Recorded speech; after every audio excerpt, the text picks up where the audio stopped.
Apayao Ilocos Norte Road, no? Ilocos Norte Apayao Road rather.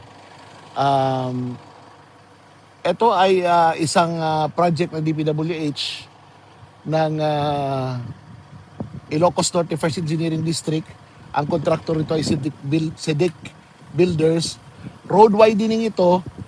Ang kanyang project number is 25 Double Alpha 0012. Network Development Program, Road Widening, Tertiary Roads, Ilocos Norte, Apayao Road, kilometer 490 plus 00 to kilometer 490 plus 653. So paabante siya doon. Kita natin dito ay eto na ang makikita natin.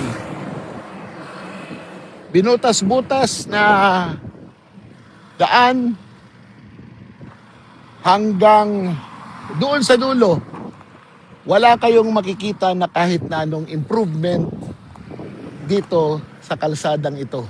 So this is supposed to be 653 meters. Pero yung kahabaan nito, wala kayong makikita na kahit na anong road widening maliban sa sinirang shoulder, walang ginawang shoulder at hanggang sa dulo, wala kang makitang improvement.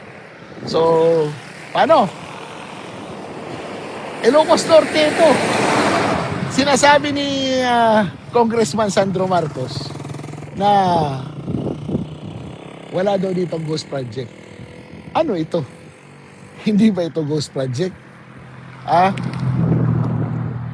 Alam nyo, kung ako yung tatanungin tungkol sa pagbisita dito ng ICI, dinaanan nila ito eh. Makikita nila ito eh. Bakit di man lang nila binabaan at tinanong? Di ba? Secretary Vince Dizon, ano na? Di ba?